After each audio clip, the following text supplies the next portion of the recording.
it up, He's holy. We join with heaven this morning. 'Cause you are holy, holy. Yes, you are. 'Cause you are holy. Yes, you are. Yes, you are. Yes, you are. You are holy, holy, holy. I wanna see.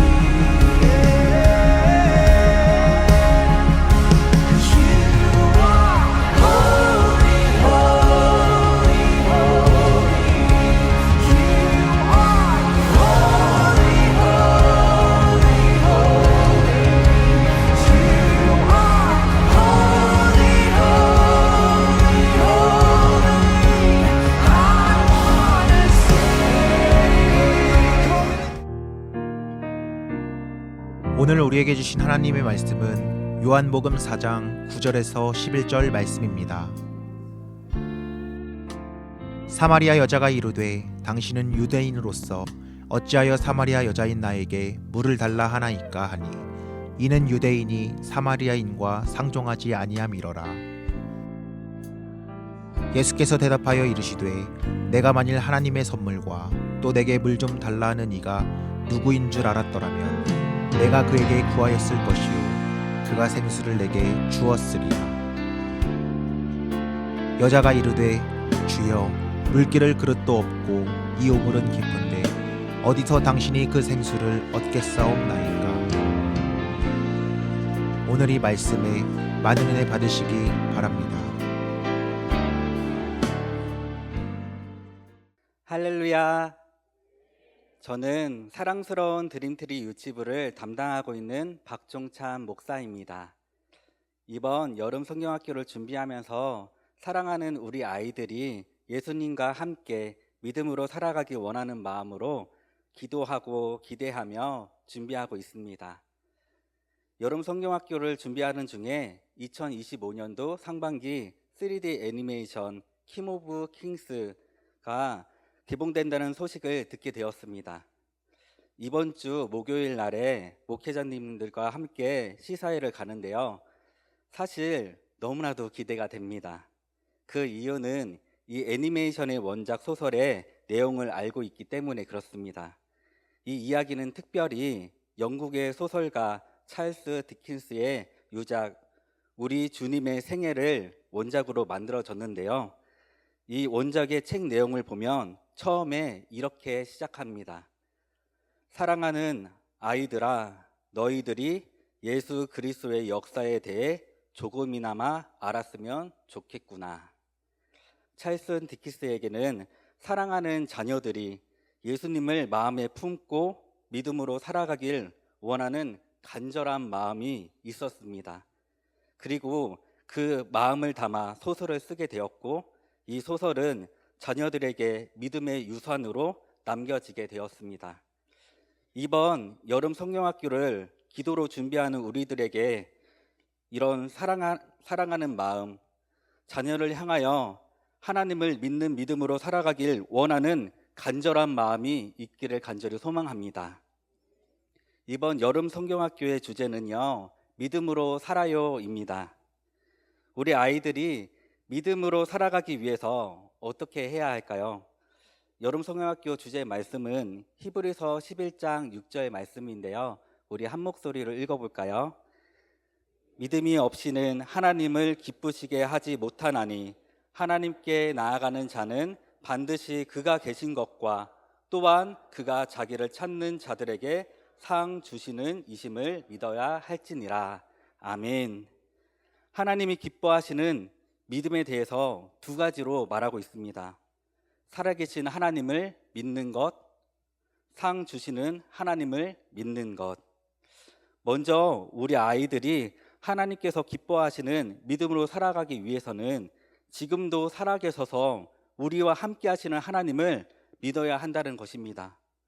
또한 하나님을 찾는 사람들에게 좋은 것을 주신다는 것을 믿어야 한다는 것입니다.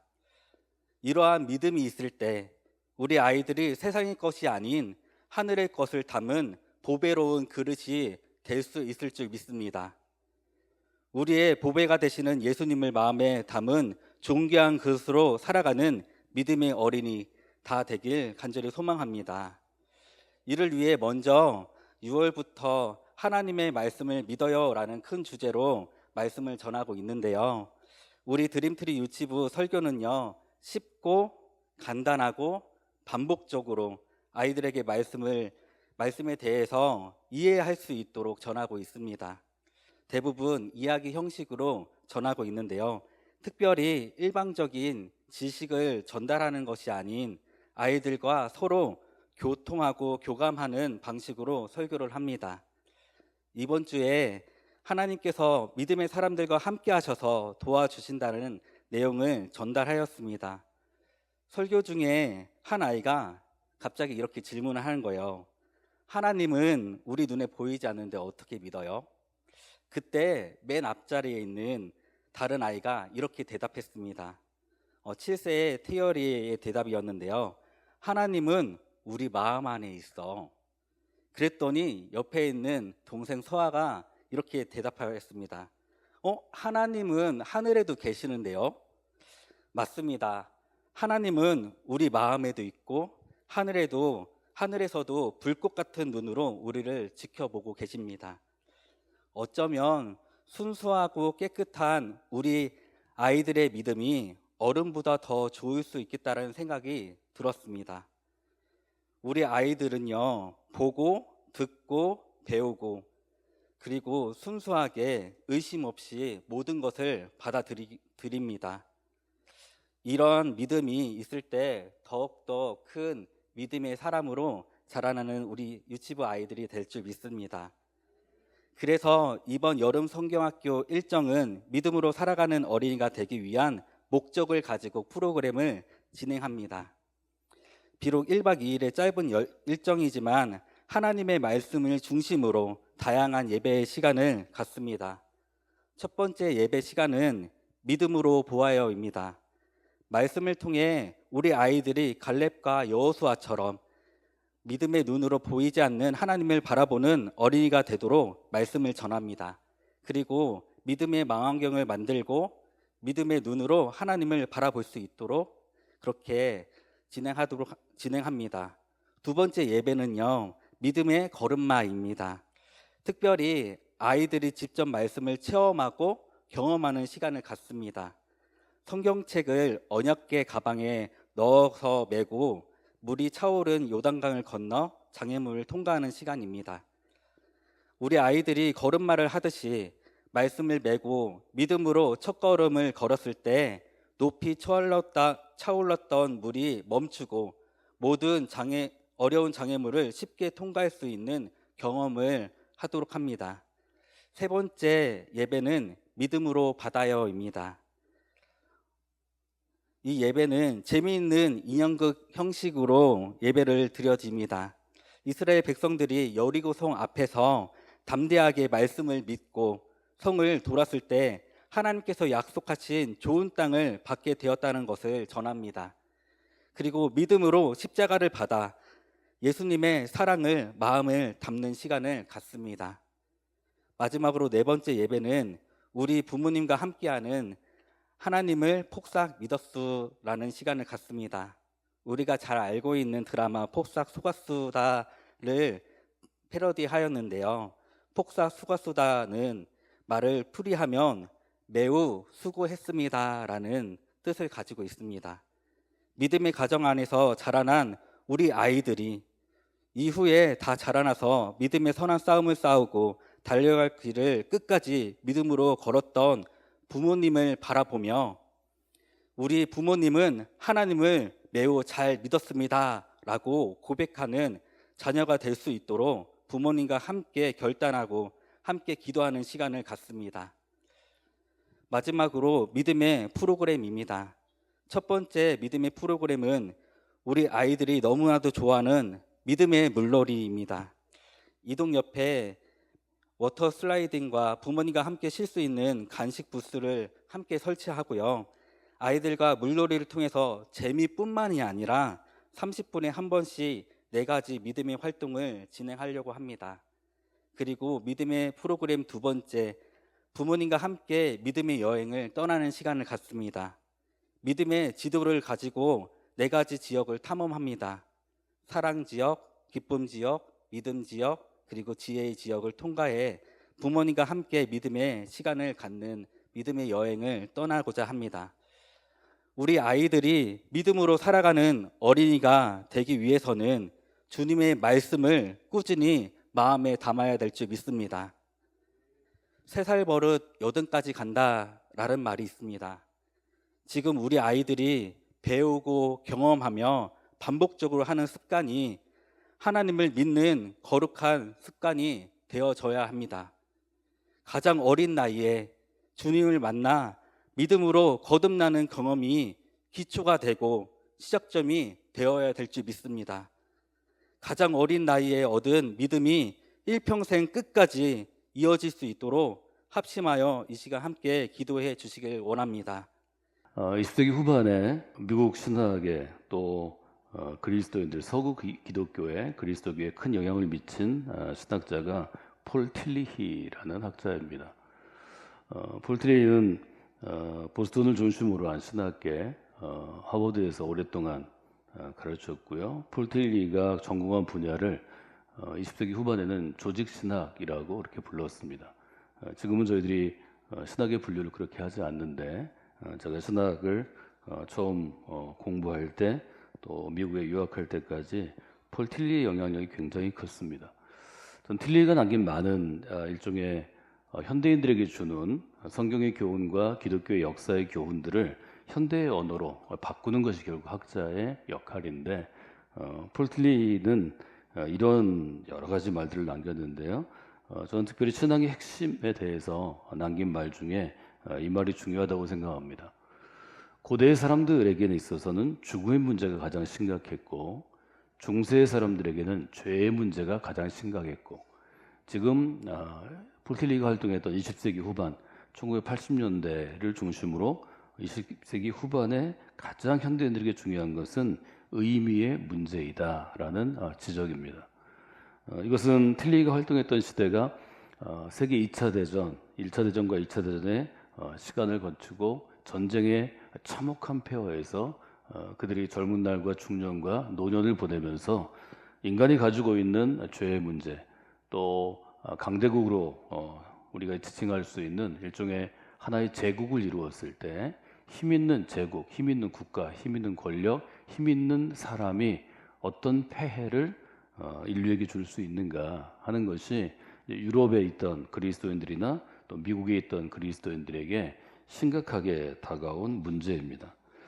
시대마다 사람에게 중요한 것이 다른 것 같습니다. 만약에 지금 저희들이 2025년 현대의 문제를 따르자면 굳이 의미 문제를 놓고 고민은 물론 하겠지만 고대인들에게는 죽고 사는 문제가 제일 심각해서 영원한 생명, 영원 불멸의 삶, 이것은 동양과 서양을 막론하고 가장 사람들이 해결하고자 했던 문제입니다.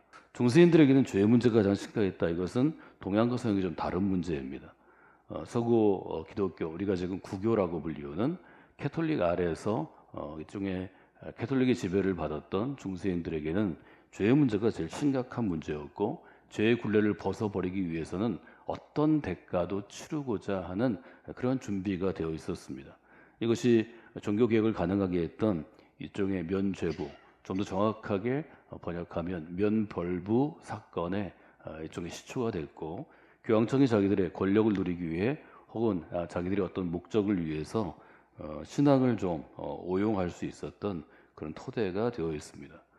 20세기에 전쟁의 시대를 지내고 또 이제 미국과 소련의 냉전 시대를 지내고 지금 뭐 다른 것 같지만 여전히 강대국들의 지배하에 있는 세계 정세로 볼 때는 전쟁 후에는 의미의 문제가 제일 심각했다 하는 점을 폴 틸리는 지적하고 있습니다. 2차 대전은 수많은 사람들에게 수많은 피해를 주었습니다. 마치 한국 전쟁이 준 피해가 지금까지 우리에게 남아있듯이 전 세계적으로 보면 2차 대전이 준 피해는 엄청난 것이었습니다. 1942년에 37살의 젊은 신경정신과 의사였던 빅터 프랭크는 알 수 없이 알 수 없는 곳으로 이제 끌려가게 됩니다. 평온한 그의 삶은 요동치기 시작했고 인생은 갑자기 황폐한 광야로 변화하게 되었습니다. 1,500명의 다른 유대인들과 함께 체포되어서 그는 목적지를 알 수 없는 곳으로 밤낮 없이 달려갑니다. 도시를 지나고 들을 지나고 추위 가운데 기차가 속도를 늦추며 도착한 역은 아우슈비츠였습니다. 아우슈비츠의 참상에 대해서는 여러분들이 여러 영화나 또 기록물들이나 또 책들을 통해서 볼 수 있습니다. 높은 감시탑, 가시철망을 보면서 기차에서 내리는 1,500명은 공포감에 사로잡힙니다. 그들을 기다리고 있던 것은 길다란 줄이었습니다. 그들은 줄을 섰고 줄 끝에는 젊은 군인 하나가 있었습니다. 젊은 군인은 사람들을 아주 권태로운 눈길로 쳐다보면서 손가락 하나만 까딱까딱 했습니다.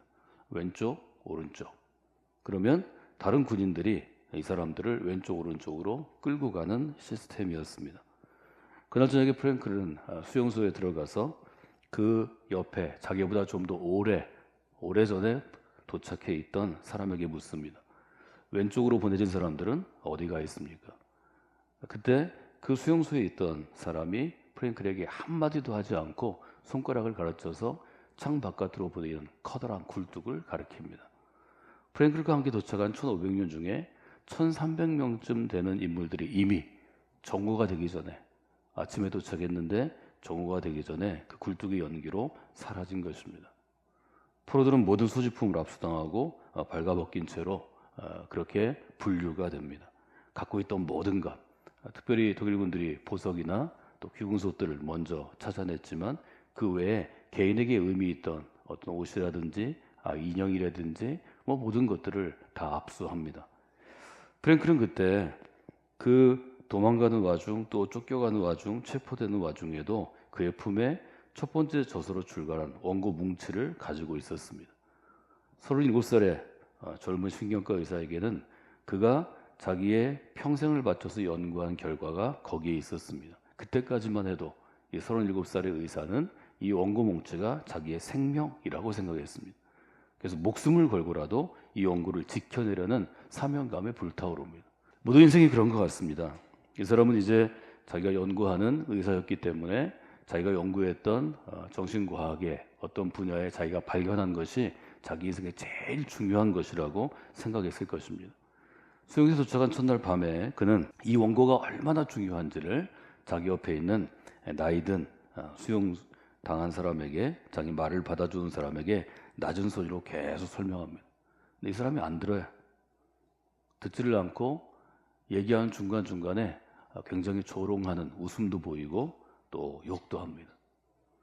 그 순간이 아주 영특한 이 프랭클은 깨닫게 됩니다. 그는 자기의 나중에 회고록에 이렇게 씁니다. 내가 이제 드디어 평범한 진리를 보게 되었다. 내 인생의 큰 전환점, 터닝 포인트가 왔다. 그날 이전의 인생은 내 인생에서 별로 중요하지 않다는 것을 알게 됐다. 그는 그날 밤에 큰 충격을 받습니다. 우리가 신앙생활을 하면서 저는 이런 터닝 포인트가 우리에게 여러 번 오는데 이번 여름 캠프가 우리 어린 아이들에게 이런 터닝 포인트가 오는 순간이 되기를 원합니다. 저는 우리 아이들이 유치부 시절에 아무것도 모르는 것 같지만 실제로 내 인생에 제일 중요한 것이 예수 믿는 것이라는 것을 가슴에 새길 수 있습니다. 여러분 아이들에게 정말로 믿음이 소중하다고 생각하면 저희처럼 열정을 다하고 균형 잡히고 건강한 신학 위에 세워져서 하나님을 향해 서고자 하는, 발로도 마고자 하는 교회 공동체에서 아이들의 인생을 시작하시고 길러내시고 키우셔야 합니다. 하나님이 절대로 이 아이들을 그대로 놓아두시지 않습니다. 이 아이들이 절대로 자기 인생을 그대로 살아가지 않습니다.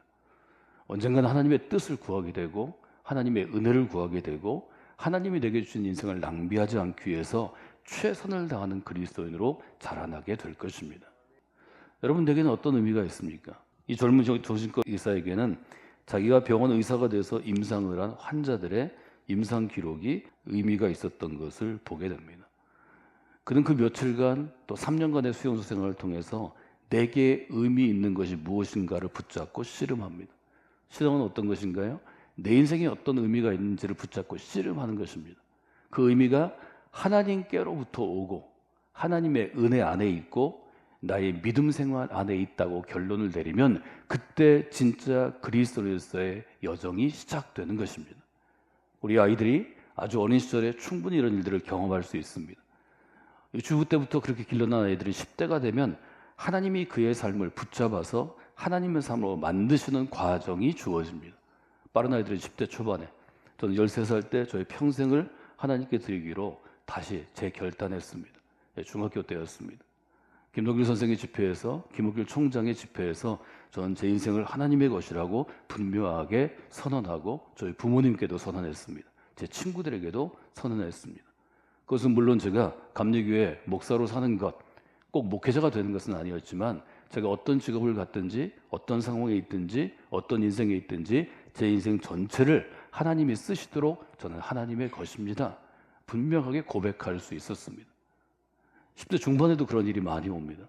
모든 신학교에 고등학교를 졸업하고 학부로서 대학교를 신학교로 직접 가는 아이들은 그 중에서 90%가 고등학교 때 여름 캠프, 겨울 캠프에서 은혜 받은 아이들입니다. 지금 젊은 아이들이 신학교에 잘 오지 않습니다. 저희 교단에도 3개의 신학교가 있는데 학부생들이 정원만큼 오지 않고 온 학생들도 목회하기 위해서 온 아이들이 너무 적습니다. 저는 그것이 적어도 지난 10년 동안 혹은 코로나 기간만 이야기하는 게 아니라 2010년 이후에 대부분의 교회에서 직접 자기의 교회에 있는 중고등학생이 5명이든 50명이든 500명이든 5,000명이든 직접 아이들을 기르지 아니하고 위탁합니다. 전국의 몇 개 단체가 1,000여 명씩 2,000명씩 모여서 대충 하는 수련회에 그저 담당 전도사가 담당 부장이 애들 데리고 가서 3일 동안 있다 옵니다. 여러분, 아이는 부모가 내 손으로 길러야 하는 것입니다. 내 손으로 길러야 아이에게 애정이 있고 이 아이에게 필요한 것이 무엇인지를 알게 되고 필요한 것을 공급하고자 몸부림칩니다. 우리 모두 한 사람 한 사람은 좋은 부모는 아닐 것입니다. 그러나 아이들에게 제한 없이 사랑을 주는 부모는 될 수 있습니다. 저는 모든 교회가 믿음으로 낳은 아이들을 1명이든 2명이든 그 아이들을 붙잡고 씨름하는 것이 자녀 세대의 사역이라고 생각합니다. 뭐 어떤 유명한 사람이 오든지 어떤 유명한 설교자가 오든지 어떤 재미있는 물놀이 기구에 가든지 이것이 영혼을 바꾸는 게 아닙니다. 하나님 경험, 자기 자신을 바라보는 자기 인간의 본질적인 체험, 절대자 앞에 서는 것, 영원한 앞에 서는 것, 이 순간이 한 사람을 그리스도인으로 빚어냅니다. 여러분, 우리 교회 가운데 그런 경험들을 주기 위해서 애쓰고 수고하는 담임 목사가 있고 목회자들이 있고 사역자들이 있고 평신도 리더십이 있다는 것을 여러분 감사해야 합니다. 저희 교회처럼 몸부림치는 교회가 전 세계에 몇 개 없습니다. 이것은 굉장히 중요한 일입니다. 여름 사역을 통해서 그 일들을 여러분들이 기억하시면 좋을 것 같습니다. 빅터 프랭크는 한 번도 1942년부터 1945년 그들이 나치가 굴복할 때까지 자기 이름이 불려본 적이 없습니다. 그는 119번이었습니다. 아우슈비츠에서 그는 119번이었습니다. 나중에는 다카우라는 곳으로 이송이 되는데 그곳에서 그는 104번이었습니다. 3년 동안 그가 하는 일은 땅 파는 일이었습니다. 또랑을 만들고 굴을 만들고 철도를 놓으면서 살아남아야 했고 한 겨울에도 유럽이 굉장히 춥습니다. 북부 유럽이. 얇은 옷 한 벌로 겨우 살아나서 그는 결국 비엔나로 돌아오게 됩니다. 그 3년간의 혹독한 수용소 생활을 통해서 모두가 죽어간 유대인 수용소에서 살아남아서 이제 40대를 맞이한 프랭크는 어떤 상황에서도 인간이 자기 행위를 선택할 수 있다는 것을 배웁니다. 그는 근본적으로 유대인이었기 때문에 유대교가 고백하는 야훼 하나님을 잘 아는 사람이고 구약을 토라를 잘 아는 사람입니다. 그는 비엔나로 돌아가서 폴리클리닉 병원이라는 병원의 신경과를 맡게 되고 나중에 비엔나 의대 신경전신과 교수로 평생을 보내게 됩니다. 그의 이름이 로고세라피입니다. 우리 정신과학을 하는 사람들이나 나중에 상담학이 꼽히게 되는데 상담학을 하는 사람이나 또 여러분이나 여러분의 아이들이 인간에 대해서 또 인간과 하나님의 관계에 대해서 생각할 때 반드시 이해하고 넘어가야 할 개념입니다. 로고세라피가 우리에게 주는 것은 간단합니다. 의미를 찾지 못한 인생은 정신적으로 병에 걸린다는 것입니다. 말하자면 정신적인 질병에 전쟁 이후에 수많은 사람들이 고통을 받는데 그 고통받는 사람들의 특징이 뭐냐면 삶에서 의미를 잃어버린 것입니다. 여러분은 그리스도 안에서 의미를 찾은 사람들입니다. 기독교란, 그리스도교 신앙이란, 우리가 지금 행하고 있는 교회 생활이란 예수 그리스도 안에서 삶의 의미를 찾는 것입니다. 우리는 아이들에게 그걸 얘기해 주는 것입니다. 예수의 피로, 예수의 십자가 구원으로 이런 종교적인 용어가 중요한 게 아니라 예수 그리스도 안에서 나는 살만한 인생이다. 예수 그리스도 안에서 나는 잘 살아야 되겠다. 예수 그리스도 안에서 나는 복 있는 삶을 살아야 되겠다. 개개인이 느끼는 모든 것은 표현하기가 다르지만 의미를 찾는 것입니다. 내가 살아야 되겠다. 내 살 의지, 의미, 희망, 이것을 그리스도 안에서 보는 것입니다. 이 그리스도 안에서를 저는 세 가지로 말씀드렸습니다. 그리스도 안에서, 그리스도가 세우신 교회 공동체 안에서, 그리스도께서 남기신 그리스도의 말씀 안에서, 이 세 가지가 저는 기독교 신앙의 요체, 핵심이라고 생각합니다. 삶의 의미에 대해서 그는 이런 말을 남겼습니다. 삶의 진정한 의미를 깨닫지 못하는 사람은 실존적 공허에서 오는 좌절감 때문에 정신건강에 커다란 위협을 받게 된다. 굉장히 어렵게 번역한 거고요. 쉽게 얘기하면 삶의 의미를 찾지 못하고 매일 허무한 감정을 느끼고 나 죽었으면 좋겠다. 내가 왜 사는지 모르겠다. 내 인생이 왜 그런지 네가 해석해 주겠니? 네가 말해 주겠니? 난 너 때문에 살아. 이렇게 얘기하는 모든 사람들은 현재 내 삶에 있는 허무함이나 좌절감이나 아니면 목표 없음, 희망을 잃었기 때문에 정신은 이미 비정상이라는 것입니다. 여러분, 우리 주변에 이런 사람이 얼마나 많이 있습니까? 여러분, 자녀를 사랑해서 자녀가 독립된 인생을 살아가도록 보는 것이 정상인 부모입니다. 자녀를 사랑해서 내가 어릴 때 못했던 걸 자녀가 하게 해주고, 내가 대학교 못 간 대학교 그 자녀가 가게 하고, 내가 그 직업을 선택했으면 행복했을 테니까 너도 그 직업을 선택하라고 강요하는 것은 비정상의 부모입니다. 여러분, 정상의 부모가 되셔야 합니다. 정상적인 부모가 돼야 아이가 정상인 인간이 됩니다. 내가 비정상 인간이 되면 아이도 비정상 인간이 될 가능성이 높아집니다. 여러분, 예수 그리스도를 믿는다는 것은, 하나님 안에서 복 있는 인생을 받는다는 것은 균형 잡힌 인생을 사는 것입니다. 지성적인 면에서, 감성적인 면에서, 영적인, 영성적인 면에서 균형 잡힌 인생이 되는 것입니다. 건강한 인생이 되는 것입니다. 불평하고 그저 문제가 많고 짜증이 많고 화가 많은 사람이 아니라 건강하고 안정되고 평화로운 삶, 복 있는 삶을 누리는 사람이 되는 것입니다. 이것이 아이들에게 주는 가장 큰 축복입니다. 아이들을 어떤 학교에 보낸다, 아이들에게 어떤 내가 교훈을 준다, 아이들하고 운동을 한다, 이게 아이를 건강하게 하는 게 아닙니다. 나의 건강한 정신과 나의 건강한 믿음이 아이를 건강하게 하는 것입니다. 전 저희 교회에서 자라는 아이들이 그런 정상적인 그리스도인 밑에서 건강한 그리스도인 가정에서 자라나기를 원합니다. 여러분이 그 가정을 만들어야 하고 여러분 자신이 먼저 건강한 인생을 살아가야 합니다. 어린아이가 되었든지 청소년이 되었든지 청년이 되었든지 교회가 줄 수 있는, 우리 신앙교육이 줄 수 있는 가장 큰 선물은 내가 살아야 할 의미를 찾게 하는 것입니다. 이것은 믿음 안에 있는 사람은 모두가 찾아갈 수 있습니다. 주님이 하신 일이 바로 그 일이었기 때문입니다. 요한복음에는 내가 살아갈 의미를 찾지 못한 사람들이 매 장마다 예수님을 찾아옵니다. 요한복음 4장에 등장하는 인물은 사마리아 여인인데요. 이 여인이 인생 가운데 문제가 많은 사람이었습니다. 왜 살아야 하는지를 잘 몰랐습니다. 내가 살아야 하는 이유를 알고 싶은 사람이었습니다. 말하자면 삶에 대해서 건강한 욕구, 건강한 니드를 가진 사람이었습니다. 예수님이 그를 찾아오셔서 하신 말씀을 요한복음은 우리에게 전하고 있는 것입니다. 우리 인생은 한 번밖에 살지 못하는 이례적인 특징을 갖고 있습니다. 시편 90편의 고백이죠. 우리 인생이 변변치 않든 혹은 다른 사람 보기에 좋은 인생이든 다른 사람 보기에 인정을 받지 못했던 인정을 받든지 우리의 인생, 우리의 시간, 우리의 재능, 우리의 재물을 낭비해서 살아가서는 아니 된다고 분명하게 성경은 우리에게 도전합니다. 우리에게 주어진 시간, 우리에게 주어진 재능, 우리에게 주어진 모든 것들을 좀 더 가치 있고 의미 있는 것, 누가 보시기에, 주님 보시기에, 예수 그리스도의 관점에서, 하나님의 관점에서, 성경의 관점에서, 우리 기독교 신앙의 관점에서 가치 있는 일에 쓰임받는 것이 귀한 인생입니다. 우리 아이들에게 도전합니다. 하나님, 저의 삶이 낭비되어 버려지지 않기를 원합니다. 가장 가치 있는 곳, 가장 귀중한 곳에 쓰임받는 정말 위대한 삶을 살게 하소서. 저는 이 기도의 제목이 우리 아이들에게 확실하게 새겨지기를 원합니다. 아주 깊이 각인되기를 원합니다. 이 기도의 제목만 붙잡고 평생 기도해도 가치 있고 의미 있고 쓰임받는 삶을 살게 될 것입니다. 여러분, 믿음을 가져야 합니다. 그 믿음을 가지고 아이들을 위해 기도하셔야 합니다. 그 믿음을 가지고 아이들에게 도전하셔야 합니다. 그 믿음을 가지고 아이들과 함께 씨름하셔야 합니다.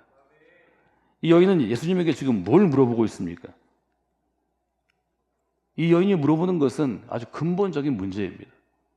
그 점을 여러분들이 한번 보실 수 있습니다. 이 여인의 질문을 보면 이 질문 자체가 여인이 생각하는 사람이고 생각 없는 사람이 아니라는 것을 우리는 아주 분명히 알게 됩니다. 7절에 보면 사마리아 여인 하나가 물을 길러 왔고 예수님께서 그에게 물을 좀 달라고 하십니다. 8절에 보면 상황은 두 사람만 남겨둡니다. 이는 제자들이 먹을 것을 사러 동네에 들어갔음이니라. 예수님과 여인이 둘만 있을 장면을 마치 연극처럼 만들어 놓습니다. 9절에 보면 이 여인이 생각하는 여인이고 질문을 갖고 씨름하던 여인이었다는 것을 보여줍니다. 예수님에게 묻습니다. 당신 유대인입니다. 유대인이 왜 사마리아 사람인 나에게 물을 달라고 그럽니까? 그 당시 관습, 사마리아 사람이 사람으로 인정받지 못하는 것에 대해서 어쩌면 이 여인은 문제의식을 갖고 살았던 것 같습니다. 유대인이나 사마리아나 똑같은 사람인데 왜 사마리아인은 이처럼 유대인에게 멸시를 받아야 하는가? 이런 근본적인 문제의식이 그에게 있었습니다. 질문할 수밖에 없죠. 당신은 유대인인데 나하고 무슨 상관이 있습니까? 유대인들이 사마리아인들을 이토록 역사적으로 사회적으로 멸시하는데 왜 나한테 뭘 요청하십니까? 왜 유대인으로 이런 행동을 하는 겁니까? 이렇게 물어봅니다. 10절에 보면 예수님께서 정말 구름에서 우리가 달을 붙잡듯이 아주 애매모호하지만 근본적인 얘기를 하십니다. 내가 누구인 줄 알았더라면 네가 이런 얘기 안 했을 텐데 내가 누구인 줄 몰라서 네가 이런 얘기를 하는구나. 자기의 존재, 예수 그리스도 메시아라는 존재, 그 부분과 또 생수에 대한 이야기를 하십니다. 어쩌면 이것은 모든 유대인에게 멸시를 받고 있는 사마리아인들에게, 유대인들에게 멸시를 받고 있는 이방인 모두에게 주시는 일종의 예수님이 이 땅에 왜 오셨나 하는 거죠. 물론 이 본문의 관심사는 예수님이 주시는 삶의 선물입니다. 물에는 두 가지 물이 있죠. 하나는 흐르는 물이고 하나는 고인 물입니다. 흐르는 물을 우리가 살아있다고 표현해서 생수라고 부르고 고인 물은 죽은 물입니다. 근데 지금 이 우물에 있는 물은 고인 물입니다. 그러나 이 우물이 살아있는 물이 되기 위해서는 끊임없이 샘의 근원, 원천으로부터 물이 흘러나와서 맑은 물이 그 우물에 내리실 수 있다면 이것은 생수가 될 것입니다. 13절에도 보면 예수님께서 대답하십니다. 이 물을 먹는 자마다 다시 목마르겠지만 내가 주는 물을 먹는 자는 영원히 목마르지 아니할 것이다. 오늘 저는 11절을 여러분들이 기억하시도록 말씀을 드렸습니다. 이 여인은 아주 실제적인 문제를 묻습니다. 굉장히 똑똑한 아주 논리적인 사람이라는 걸 우리가 알게 됩니다. 선생님, 지금 물 기를 그릇은 없고 이 우물은 너무 깊은데 어디서 물을 얻을 수 있습니까? 예수님한테 일종의 테스트합니다. 여인이 제기하는 문제는 첫 번째, 그릇이 없다는 것입니다. 예수님에게서는 물을 그릇이 없습니다. 우물에서 물을 기르려면 그릇이 필요한데 우리는 그걸 두레박이라고 부릅니다. 우물에서 물을 기르기 위해서는 두레박이 필요한데 두레박이 없다는 것입니다. 예수님이 맞죠. 표면적으로 우리가 이렇게 교훈을 찾아낼 수 있습니다. 우물에서 물을 깃기 위해서는 그릇이 필요하다. 그러니까 우리가 이런 여름 캠프 같은 것은 그릇을 준비하는 시간이다. 혹은 그릇을 주는 시간이다. 이렇게 우리가 간단하게 교훈을 찾아낼 수 있습니다. 두 번째로 지적하는 것은 우물의 깊이입니다. 우물이 너무 깊다는 거죠.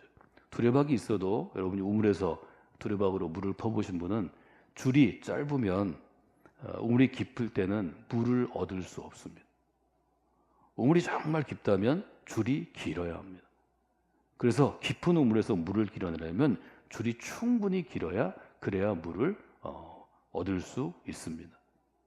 이런 질문들을 여기에서 우리가 할 수 있습니다. 그래서 교회는 두레박의 줄을 준비하게 되는 그런 교훈도 찾아낼 수 있습니다. 근본적인 것은 예수님은 자기 자신이 생수이기 때문에 물을 풀 그릇도 나에게는 필요 없다고 여인한테 얘기하십니다. 그 그릇에 긴 줄도 나에게는 필요 없다고 얘기하십니다. 기본적으로 우리가 삶에서 얻을 수 있는 교훈은 우물물이 깊을수록 두레박을 튼튼한 걸 준비하고 줄을 길게 준비하는 것입니다. 그러나 그리스도인에게는 예수 그리스도라는 생명의 우물 앞에서는 사실은 그릇도 준비될 필요가 없고 줄도 준비될 필요가 없습니다. 예수 그리스도를 믿는 믿음 안에 있으면 그분이 곧 우리에게 생수를 공급해 주시기 때문입니다. 이 점을 여러분들이 마음속에 두셔야 합니다. 이것 때문에 우리는 예수 그리스도가 우리 인생의 답이 되신다고 도전하는 것입니다. 예수 그리스도께서 우리에게 길이 되신다고 도전하는 것입니다.